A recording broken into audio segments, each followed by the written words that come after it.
is The Phoenix Within. So welcome back to chapter 5 for The Phoenix Within, our story where you can become the hero or heroine by simply using your imagination to be part of the tale. So in the last chapters, we've been following Morgan, our protagonist, who you can create to be whoever you need Morgan to be. If you haven't had a chance to join us so far, I tell the story in first person with minimal description so that everyone listening in their own way can fill in the gaps. Okay? And that then makes the story more relevant for you. You'll find the links to the blog posts, which have the podcast version and the video version of this chapter and the previous 4 chapters in the description. But Morgan was going through a bit of a rut at the start of our story. The rent was past due, the job was on the brink of becoming no job, partner's currently elsewhere, and life just seemed to be difficult. So Morgan feels that there should be so much more to life. Much, much more than the usual born, school, good grades, get a job, get married, have a family, work until you retire with some weekends and maybe 4 weeks off a year if you're lucky. Retire and hopefully have enough to pay for your funeral and some nice bits for the grandkids. But in chapter 4, Morgan's on a journey of a little bit of change. So chapter 4 saw Morgan start at the coffee shop after replaying the events of the previous 2 days in their mind. The day goes really well, lots of compliments, and it leaves Morgan feeling that they really can achieve anything. But life can't always be good, can it? Let's find out in today's chapter. So chapter 5 I've called When the World Gives You Lemons. The last 2 weeks of life for me have been the best I can remember in a long, long time. The day job's just plodding along. I hit the deadlines with time to spare. A few people left. A few others continued to discuss leaving and how disgruntled they were with the whole thing, but still stayed put and continued doing the bare minimum required of them while Bob filled in the gaps and was as busy as ever. Do you have people like that in where you work? Thought might. I even got to work early every day, no more being late for me. My mornings aren't so sluggish, and there is no more refusal to get up. I feel energized at the thought of getting up every morning, and I haven't had any arguments with wobbly paving slabs or piles of dog poo. The coffee shop job is simply amazing. I've done about 6 or 7 shifts in the past 2 weeks. Everyone is so friendly, even when I make a mistake or a coffee isn't made exactly how someone wanted it. They've even complained nicely. The older gentleman who gave me the book, Think and Grow Rich, comes in every Sunday and has even started trying some different drinks and different combinations. The owner is astounded, as they've been offering him different things for years. But the gentleman simply says he's letting me experiment and grow my skills and still prefers his usual order. I was even trusted to run the whole Sunday morning shift alone yesterday. I got there early to ensure everything was set up, opened up on time, and got lots of compliments and happy customers until the owner arrived shortly after lunch. I even got a bonus that day for the extra work. It is so amazing, and I feel so proud of myself for taking this big step. I've also finished reading You Are a Badass by Jen Sincero, and I did start to read Think and Grow Rich, but I got a bit overwhelmed and remembered the other library books I borrowed, so I went back to those as they'd been recommended by my friend, and also the library would want them back at some point. The 2 by Neville Goddard, they were quite hard for me to get my head round. All felt a bit too religious. But I could see the similarities between the badass book and what Goddard was talking about, and I can definitely see a shift in myself. When I started to read Atomic Habits by James Clear, I simply could not put it down. I took it to work and read it every chance I got, in the toilet, at breaks, while waiting for things to upload or for things to do their bit before I could do my next bit. Literally every spare. Can you tell I loved it?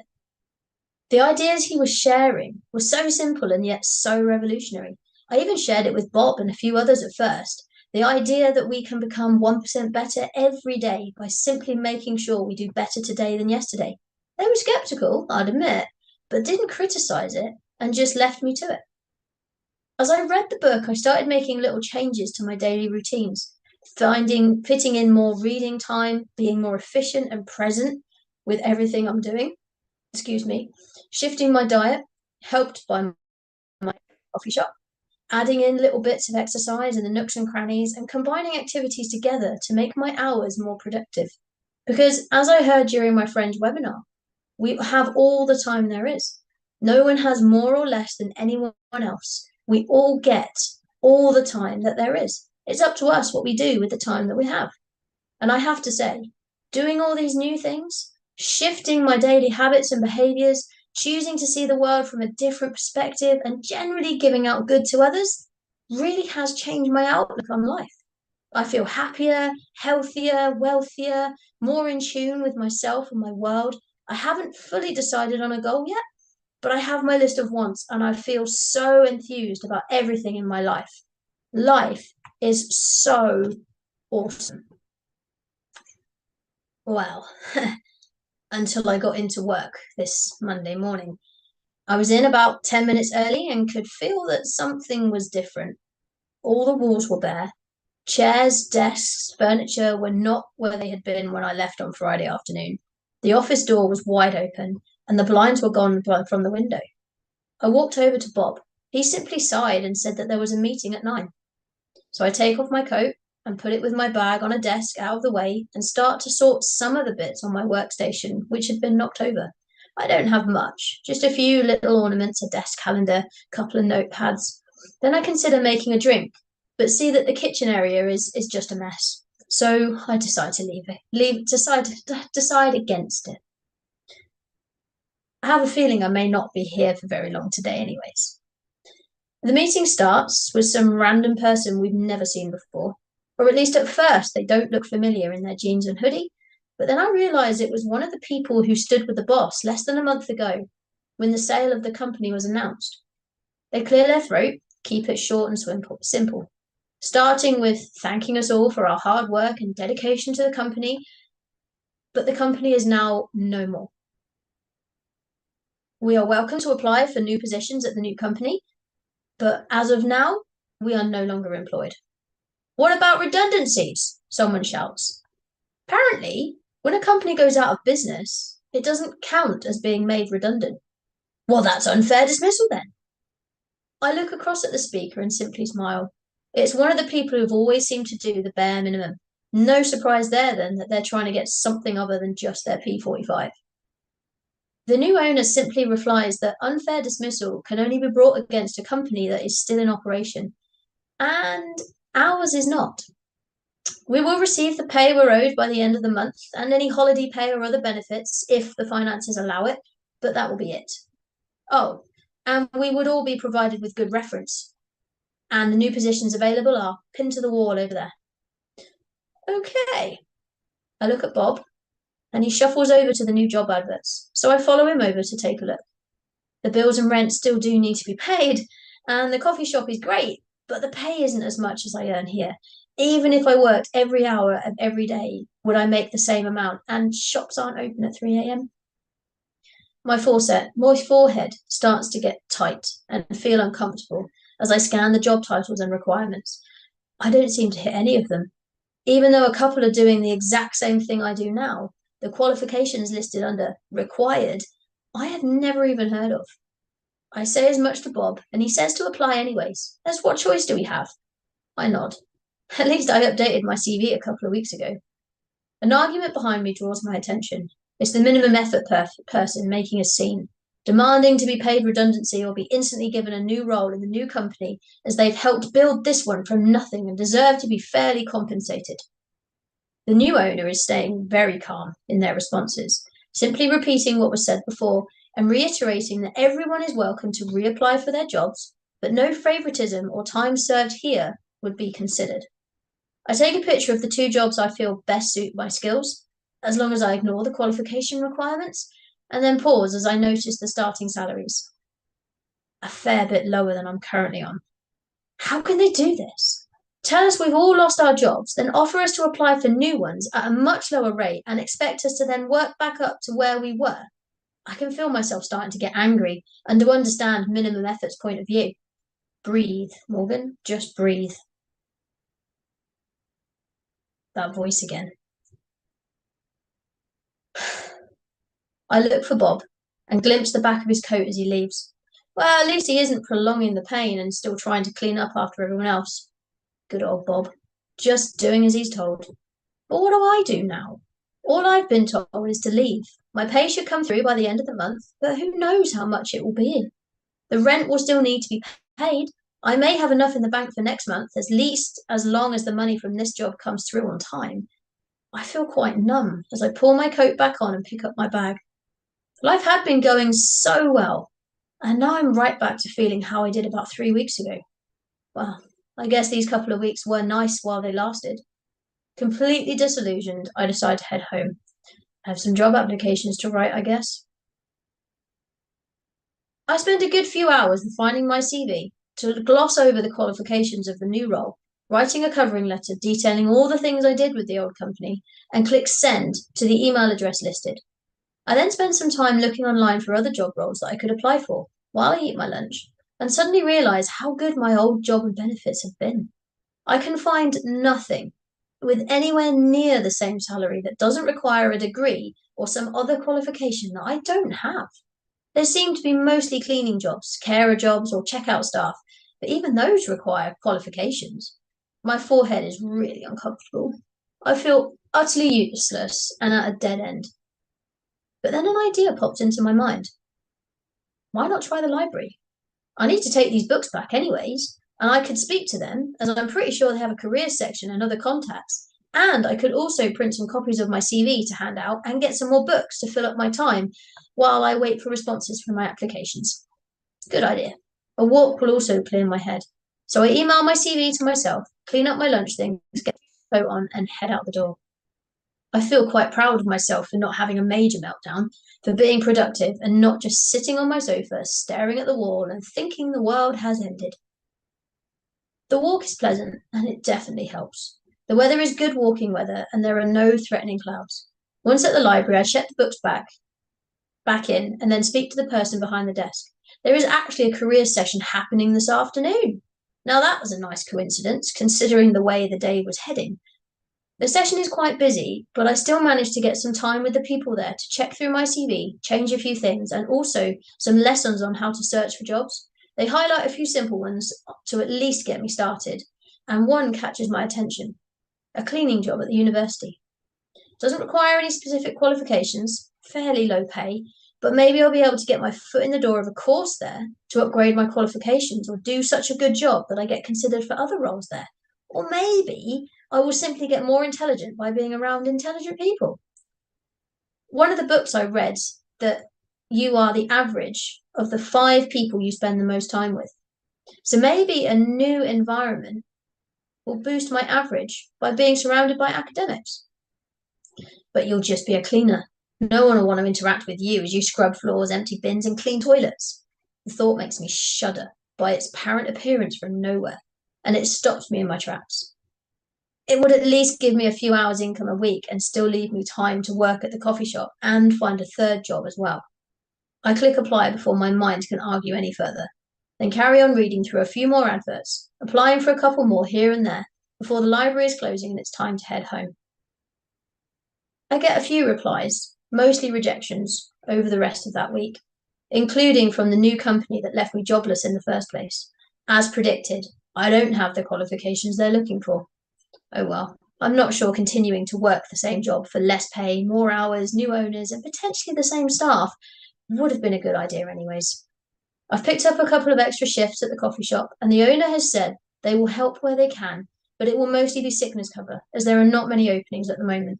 I have been mainly covering a few hours here and there, so they can scoot off and get something done, or take some time off themselves. And in between, I've simply been giving out my CV and scrolling through job sites.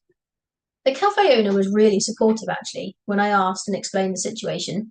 The coffee shop was pretty quiet Tuesday night, so they got me thinking about all the new opportunities I could pursue with my new ideas and thinking, rather than being stuck in a job that I didn't even like anyway. They had a point. I didn't like that job, but that job paid the bills. So find another job. You just have to find it. Agreed. But all the ones I've seen so far are so low paid, Or if they are at the same pay rate as before, then I don't have the qualifications. Okay, so what are you going to do about that?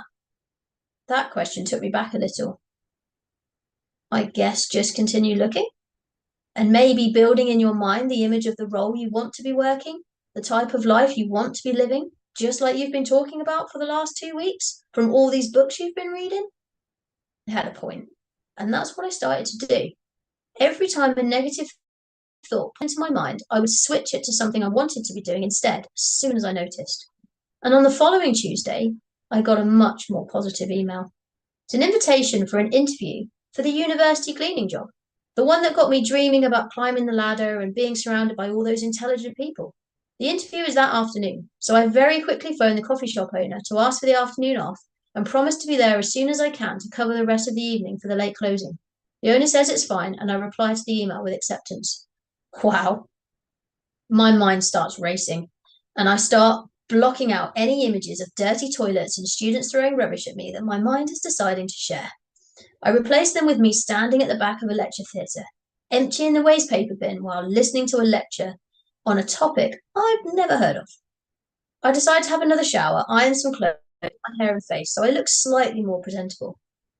I second guess myself a couple of times. You wouldn't dress too smartly to be a cleaner, would you? But then my mind flicks back to something I read or heard somewhere that said to dress for the role you want to be doing. I stick with the smartest outfit I own and smile at my reflection before heading out the door. My mind continues to race with all the what ifs, both good and bad, of this new opportunity. No, I don't want to be a cleaner. I don't like cleaning up after myself, let alone other people. But I persuade myself to focus on the other opportunities being surrounded by intellectual people could open me up to, and also remind myself that I still need to pay the rent and buy food, etc. The university is a half-hour walk or so it won't be great on rainy days. Still buy those new boots, or some wellies at least. I slow down as the building comes into view to give myself a chance to cool down a little from my brisk walk, let my face not look so red and blotchy, and to ensure I'm not sweating profusely as I go in. I have time for a quick breather, so I sit on a bench and just breathe, taking some sips from my water bottle, reading through my CV a couple more times, and checking which building I need to report to. The campus is pretty big, but I see a sign that says reception and ask them directions to where I need to be. It's not far away, and I find the room fairly easily. I let them know I've arrived and take a seat. There are a few others there, and I feel very out of place.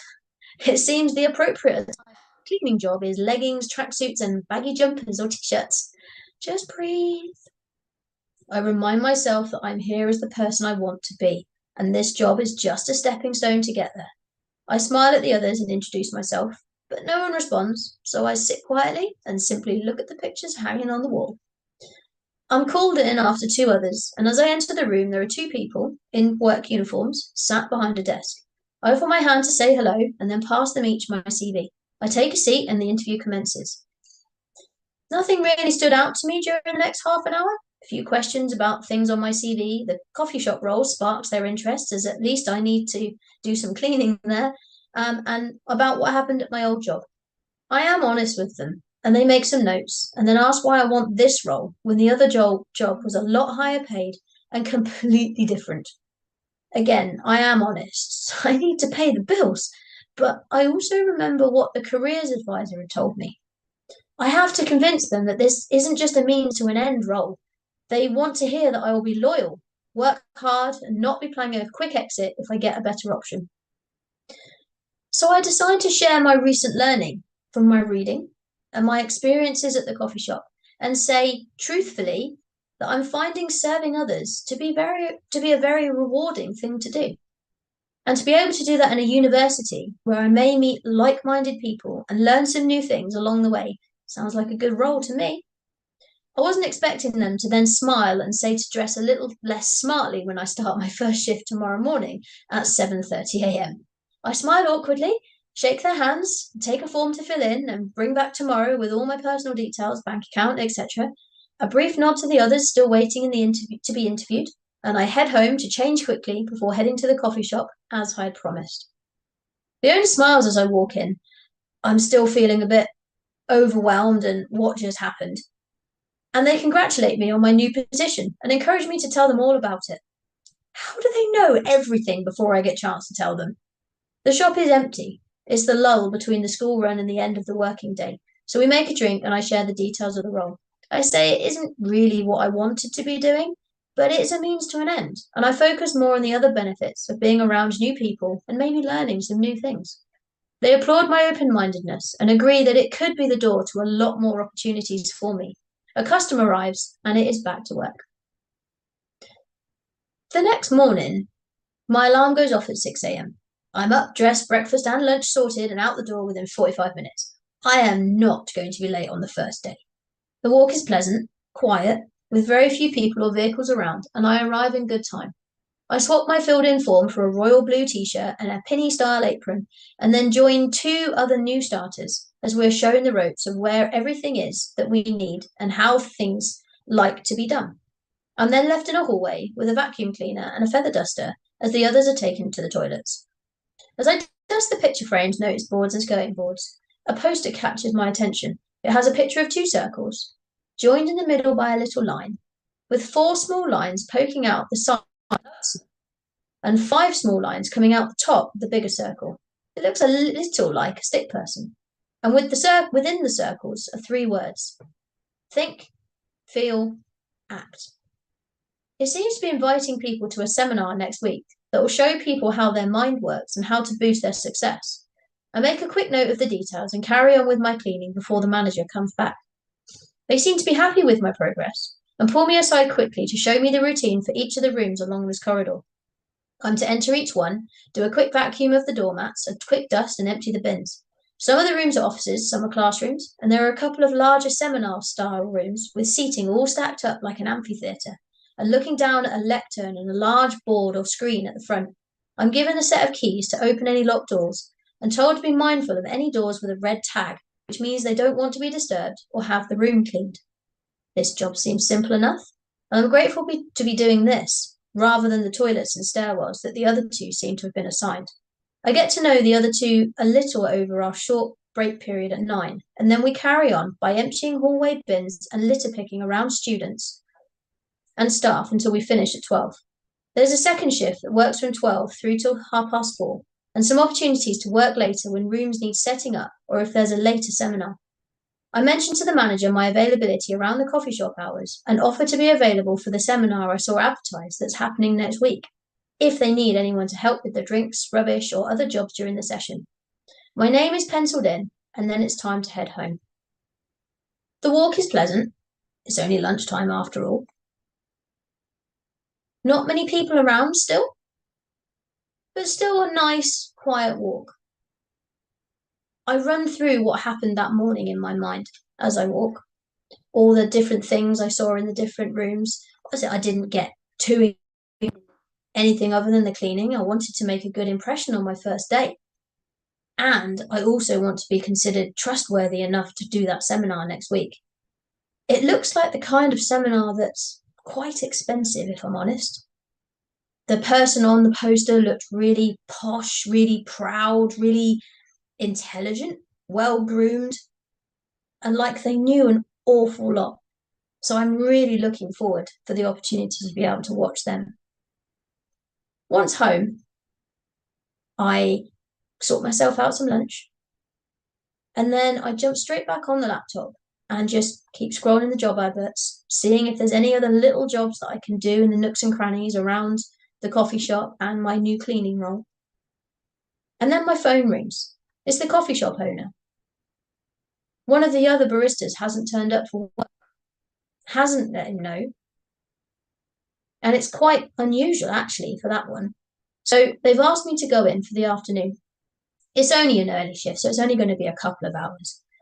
Money's money at the end of the day, isn't it? So I get something a little bit more suitable for the coffee shop, get changed, and then head on over after cleaning up the lunch stuff. The rest of the afternoon is fairly quiet. There's a few of the regulars come in that I've seen a couple of days during the week, and I have a nice little chat with a few of them.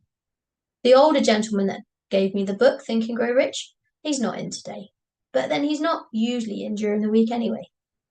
At the end of the shift, I tidy everything up, put all of the things to soak that need to be soaked, put the dishes in the dishwasher, the cloths and apron and other little bits of fabric-based things in the washing machine, clean out all the pastries, and find a little note that says anything on the top row of the cabinet cannot be used tomorrow. So feel free to find them at home. The top rack consists of a few pastries, a couple of croissants, that sort of thing, and also a couple of the sandwiches. So there's my dinner sorted. I am being a little bit more careful with money at the moment, so my diet's kind of gone out the window a little bit.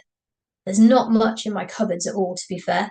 So this little bit extra is really, really appreciated. I lock up the shop, take the keys home with me. I can always drop them back in the morning because the owner hasn't come back as they thought they might. But they did say there was a chance, and they're happy for me to take the keys back as long as I bring them back in the morning. They've got a spare set anyway. Once home, shower, enjoy my sandwich, and I pick up Think and Grow Rich. And I spend the rest of the evening, nose in my book, wondering what the next day will bring. And that's it for chapter 5. Hope you enjoyed. Hope to see you all again on Thursday for chapter 6. And just as a heads up, any of you who have been watching this know that it's Tuesdays and Thursdays. But next week, I have a prior engagement as part of one of my little side hustles that I do on Tuesday night. So I'll be doing chapter 7 on Monday. Both of the events will be set up for Monday night. So you will get notice. And I hope you can join me then. Have a lovely rest of your evening. And again, thank you for joining me. Oh, and if you want any input on what happens next, please feel free to just drop me a message. If you've got any ideas of where Morgan's life might go, because like I said, I have a rough idea, but if you think that there could be something that could really, really fit, that would really help you to be in the story as Morgan, then do not hesitate to reach out. I would absolutely love to discuss it, and let's see if we can put it in. So thanks for your time. I hope you enjoyed, and I hope you have a lovely rest of your evening.